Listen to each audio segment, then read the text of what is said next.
Hola, ¿cómo están? Muy buenas noches, bienvenidos. Vamos a hablar de política partidaria. Vamos a conversar esta noche, dentro de un rato nada más, con uno de los vicepresidentes que tiene el Frente Amplio, con Juan Castillo. Su situación personal, le queremos preguntar, entre otras cosas, si se va a dedicar exclusivamente a apagar los incendios que tiene la administración Frente Amplista en determinados departamentos, por ejemplo, pero también algunas visiones bastante agudas y críticas que se han conocido por estas horas de algunos de los sectores Frente Amplistas que, entre otras cosas, dicen hay mucha improvisación en la administración de José Mujica. ¿Qué piensa la vicepresidencia del Frente Amplio? Bueno, lo vamos a conversar en minutos nada más con Juan Castillo. Además, una situación que se ha instalado definitivamente en nuestro país porque tiene que ver con el fútbol. ¿Qué está pasando con los contratos del fútbol uruguayo que llegan a la República Argentina y estos controles que hace la AFIP? Se van a enterar aquí en nuestro programa exactamente cómo estaría operando esa triangulación, qué es lo que dicen desde la República Argentina. Y atado con eso, si les parece, es buena pregunta para hacérsela a nuestro director de rentas, al titular de la DGI del Uruguay, Pablo Ferreri.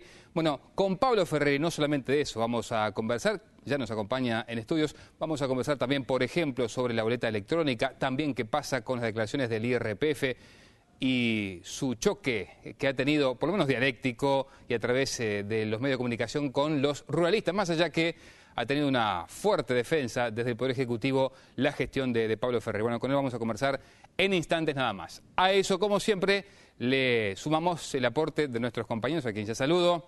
Lorena Nicrosi, ¿cómo estás? Buenas noches. Hola, Alfredo, ¿cómo estás? Bueno, a ver un título para hoy. Bueno, si en la subasta de Pluna se impusiera la empresa BQB, integrantes de la oposición podrían recurrir a la ley antimonopolio que establece la defensa de la competencia. Vamos a ver, se acercan los tiempos, se acercan los plazos, se viene esa subasta y hay una novedad interesante como han escuchado. También tenemos una perlita sobre la interna del Frente y el reordenamiento de algunos sectores. Eso vendrá también más adelante. Saludo a Nicolás Núñez. Nico, ¿cómo estás? Buenas noches. Buenas noches, Alfredo. Buenas noches para todos los televidentes. Hoy vamos a conversar, entre otras cosas, del retiro de las inversiones de la secta Moon de nuestro país, entre otras cosas, lo que derivó lamentablemente en el cierre del diario U-Noticias. Sí, no solamente en el cierre de U-Noticias, aparentemente ya está cerrado un negocio inmobiliario con la secta Moon que les va a sorprender, seguramente se van a enterar esta noche. Si me acompañan, recibimos ya con mucho gusto al director general de rentas, al titular de la DGI, Pablo Ferreri. Muy buenas noches, gracias por acompañarnos. No, muchas gracias por la invitación, es un placer estar aquí. Bueno, tranquilidad después del respaldo tan firme que tuvo por parte de autoridades del Poder Ejecutivo, después de ese choque con la Federación Rural. Bueno, en realidad ese tipo de respaldo público es muy gratificante para la organización en su conjunto, no solo para quien está al frente de ella, porque es un trabajo de equipo de todos los funcionarios que allí estamos prestando nuestra labor, pero en realidad esas declaraciones desubicadas o alteradas en ningún caso nos hace dudar de nuestro trabajo. Nosotros realizamos una planificación anual basada en criterios técnicos y objetivos y la misma se cumple a rajatabla. Somos una organización que se destaca por planificar y cumplir lo planificado, o sea que en definitiva nada cambia. Alguna declaración irrespetuosa, inoportuna y sobre todo infundada como las que hemos escuchado, que lo único que hacen es describir a quien las realiza. Ahora, director, el presidente de la Federación Rural no cuestionaba en sí las inspecciones, sino básicamente los anuncios públicos que se hicieron en función de esas inspecciones. De alguna manera, lo que decía Sanguinetti era, nos exponen otra vez a la picota pública. Bueno, en realidad ahí quizás es bueno hacer alguna consideración de carácter general, primero. La DGI, como decíamos, traza un plan anual que lo hace a fin de cada año para el año siguiente. En este caso, la estrategia, dado que Uruguay tiene la tasa de evasión más baja de América Latina, lo cual es un orgullo, esto ocurre ya hace 2 años, fue poner el foco, poner la mira de forma específica e intensiva sobre aquellos sectores que presentaban niveles de informalidad o evasión superiores al promedio. Y eso es lo que ha ocurrido con diversos sectores. En primer lugar, realizamos un operativo importante y en conjunto con el BPS sobre el transporte carretero de cargas, estaciones de servicio. Luego también lo hicimos con la industria de la construcción, sobre todo en lo que tiene que ver con torres suntuarias, tanto en Montevideo como en Maldonado, con cooperativas financieras que dan créditos al consumo, y en este caso le tocó al agro. En todos los casos hicimos los anuncios públicos y obviamente eso es parte de la estrategia que desarrolla la DGI comunicacional. No la va a dirigir ningún representante gremial de ninguna asociación de empresarios. Entonces, en ese sentido, aquí se actuó con criterios técnicos, se seleccionaron a los contribuyentes por criterios técnicos y objetivos, para poner 2 o 3 ejemplos nada más de algunas características que nosotros vimos del sector agropecuario. A ver.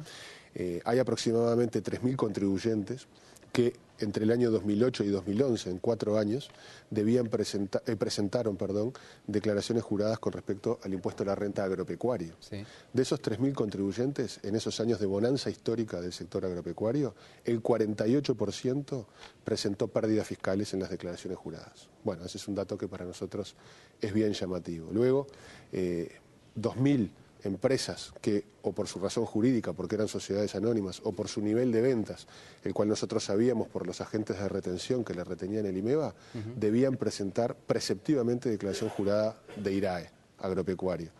Solamente 700 de las 2.000 presentaban declaración jurada, las otras ni siquiera presentaban la declaración jurada. Entonces, bueno, encontramos una serie de indicios claros que nos decía que debíamos atender este sector con una mirada intensiva e integral. Y eso fue lo que ocurrió, con la misma rigurosidad y objetividad con la cual se fiscaliza a cualquier sector de actividad. Aquí no hay un tratamiento especialmente duro, pero claramente tampoco hay nadie con coronita en nuestro país. No hay intocables. La DGI trata a todos por igual, mal que a algunos le pese. ¿Y en cuánto se calcula o se estima eventualmente la evasión en el agro?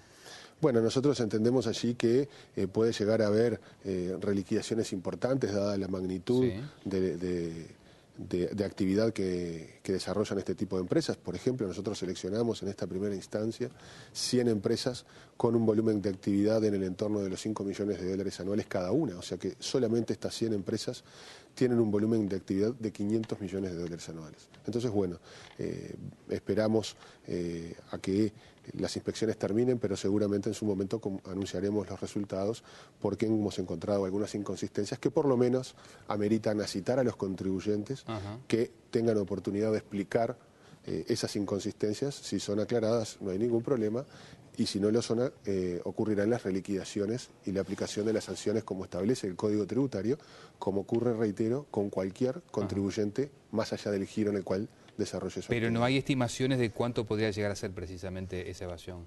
Bueno, no, porque todavía recién estamos en una etapa de revisión y de control de la documentación, ¿no? Esto, a medida que las inspecciones vayan ocurriendo, vamos a tener resultados. ¿Puede eventualmente ampliarse el campo? ¿Que sean más de esos 100 que hoy por hoy se están fiscalizando o se piensan fiscalizar?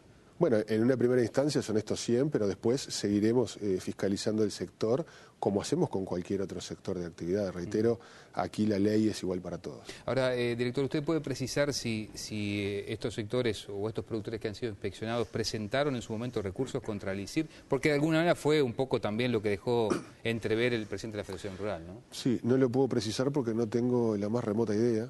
No es un elemento que deba ser tenido en cuenta por la Administración Tributaria. Allí, y alguna precisión con respecto a eso, vivimos en un Estado de Derecho. Los contribuyentes que entienden que las normas no se ajustan a las normas superiores, como en este caso a la Constitución, que es lo que se recurre en el ICIR, tienen todo el derecho del mundo por los mecanismos correspondientes de recurrir la norma. Eso no es métier de la Administración Tributaria, no es un elemento ni a favor ni en contra del que se presentan recursos, y a nosotros no nos interesa.